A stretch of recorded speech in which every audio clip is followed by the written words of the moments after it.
this woman goes, "Hey Tom, you are in the emergency room and you overdosed." And they're like, "What did you take?" So I write, "Heroin." And they go, "Are you serious?" And I write, "JK."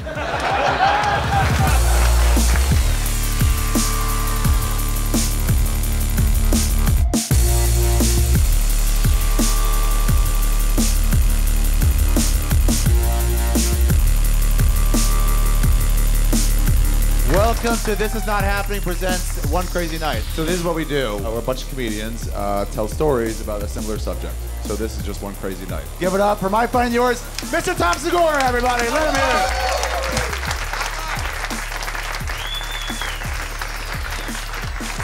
Thanks. Ari Shaffir, everybody. Let him hear it. Ari Shaffir. All right. Let's go back to 1997. Holy shit. And fuck, that time flies. And I'm a freshman in college. And Thanksgiving, remember Thanksgiving, everybody? That's the first time that you go, usually back home. That's your first break in your freshman year. And it's a big deal because it's also like a mini class reunion, right? It's the first time you see everybody that you used to go to school with every day. You're back your first few months and everybody's recapping. And the big thing is the next day, the day after Thanksgiving, everybody gets together and parties their fucking balls off while acting like they're a new person, right? So I start off, I find one of the guys that didn't go to school, and he's like, "I'm the new drug supplier." And I'm like, "I remember you from math." And he asked me what I want, and I'm like, "What do you got?" And he goes, "I have ecstasy." And I go, "Yeah." Everyone says, "That's fun. Let's try it." And I start taking it. And, I forgot to mention, before I went to college, senior year, I got really into a drug that was making its way, especially through the South, through Florida, called GHB. And I'm sure, I don't know if you know what it is. It's a gamma hydroxybutyric acid. Your body naturally produces it. Sometimes there's some places where they regulate it as an anesthetic, but basically when you get it, somebody made it in a bathtub, and that's the good stuff, all right? And they sell it to you, and they get it in a water bottle. They also call it the date rape drug. No, I didn't do that. I gave it to myself all the time.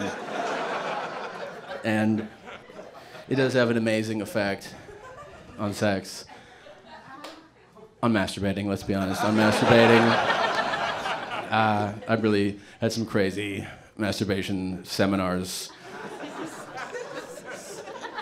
as a senior, and then I passed out, and I'm like, "Who jerked me off?" "Oh yeah, it was me." Okay.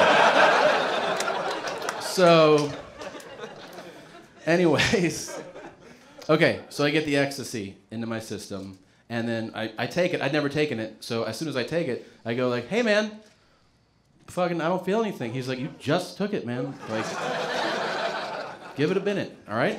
All right." So I'm hanging out at this party. We're at a party, everyone's together, and then we're gonna go to a bar. And at the end of the house party, on the way to the bar, I go, "Hey man, I don't feel anything." So he goes, "All right, when we get to the bar, come find me, and I have GHB." So I'm like, "Okay." So I find him, and he's like, "All right, let's go to the car." And that's always the big move when you go to the car, right? You're like, this is where dreams come true, in the car. A drug dealer's car is where it all lives. So I'm expecting what I know, which is a water bottle, and then a dose is the cap. So all you do is you pour the water into the cap and you drink it like that. It tastes like ocean water, like seawater, right? Salt water. And then it's immediate. GHB, if it's good stuff, it's like, we used to call it permagrin, because you just be like, and if someone's like, "Fuck you," you're like, So I'm like, "All right, where is it?" And he goes, "It's right there." And he has a gallon jug, right? And I'm like, "Wow, that's not a water bottle?" He's like, "Yeah, I haven't even put it into the water bottles yet. That's the full thing." And it's a full gallon. Now, if you think about a full gallon, you know that the cap is much different. It's flatter. You're not going to sample. And it's also heavier. So I don't know how to pour it. So he's like, "Just take a shot." And I'm like, "All right." So I put it up. And then I go, in my mind, "Oh shit, I have like 9 shots in my mouth right now. So the options are, do I spit it back into the main jug, which I feel like he's gonna be like, not cool with that, you know, being that he's a drug dealer and all. The other thing would be spit it out on the ground, and I don't want to be rude, right? So I just go like, and I'm like, holy fucking shit. I have taken way too much GHB. Now, I'm leaving out the point that you're not supposed to mix GHB and alcohol. It is potentially fatal. You may have known this if you didn't. It can be. At this point, I am on 13 or 14 drinks, right? Like, and it's liquor, like, you know, vodka drinks, and I'm just pounding them. I get the 9 shots into me, and then I walk back into the bar, and I'm like, what's up, everybody? Like, I'm fucking... They're like, where does all this personality come from? This is natural, man. So, and then I sat down. I remember sitting down, and the girlfriend came, and she sat on my lap, and then lights out. Like, I just don't remember anything. Like, I went to sleep. All I remember is that I wake up, and I'm looking at lights on a ceiling, right? I'm just like, oh, shit.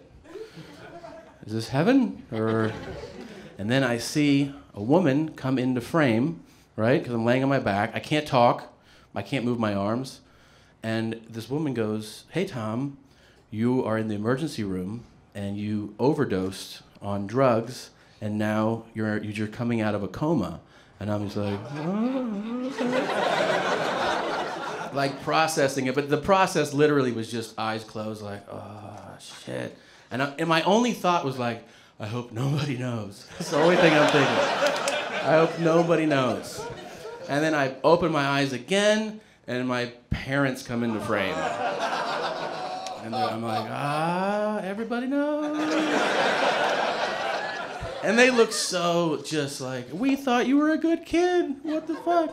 So I'd never been in trouble. They won't let your arm out because I pull out the tubes. I have a tube for breathing. I have another tube that's pumping liquid charcoal into my stomach because that makes the chemicals and the drugs like come together, and then you also can't digest it, so you vomit, which is what they want you to do. So as I'm like, I'm also like, I'm throwing up, right? So they give me a piece of paper and a pen that I can't really write normally because I'm strapped down, but I can kind of chicken scratch. And they're like, what did you take? Because they're trying to figure, they don't even know what I took. So I write, heroin. And they go, are you serious? And I write, JK. Right? They're not like, good one. They're like, what the fuck, are you joking? So, then the kid in me, I'm looking at my parents and I'm like so worried about them. I write on the paper, I go, are you mad at me? And my parents, at that moment, my dad reads it and he goes, no, buddy, just disappointed. And I'm like, can you save that for when I'm breathing on my own? Like, so I'm in that emergency, I get moved to critical, then ICU. In the ICU, a doctor comes in who I hadn't seen yet. And I'm later told, this is a doctor. They tell me this is a doctor that saved your life. So I'm sitting there in the bed, and he comes in, and he goes, are you in a band? And I was like, what, man? What? And he goes, are you in a band? And I was like, no, I'm not in a fucking band. And he goes, well, you had enough in you to take down 2 drum players and a bass player, man. And I'm like, you now with the fucking jokes, really? And I go, well, he goes, what did you take? And I go, I had, I don't know, I took a couple pills. I told him honestly, I had some drinks. And I took, you know, some GHB, probably enough for like a lot of people. And he goes, what about the heroin? And I go, no, I was just joking. And he goes, no, you have heroin in your system. And I was like, really?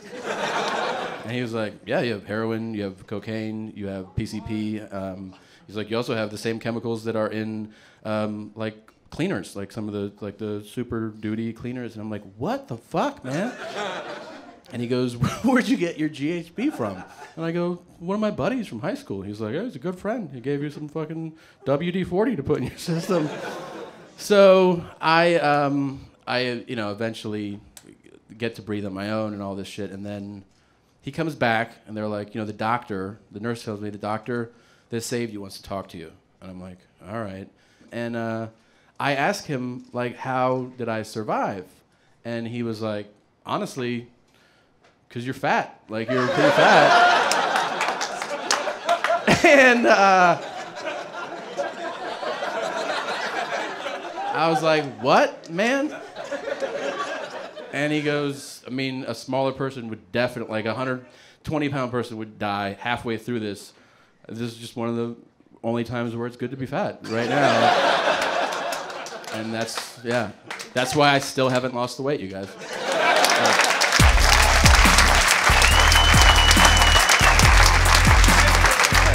No. I was like, the best part is when he called you fat. Tom Segura, everybody. Keep it going for Tom Segura. Hey, everybody. I just took a break from flying through space to tell you to click like over there so that we get more YouTube hits. And don't forget to subscribe so that next week when the story comes out, you'll get that as well. Oh, there goes the celestial planet. Hi, planet.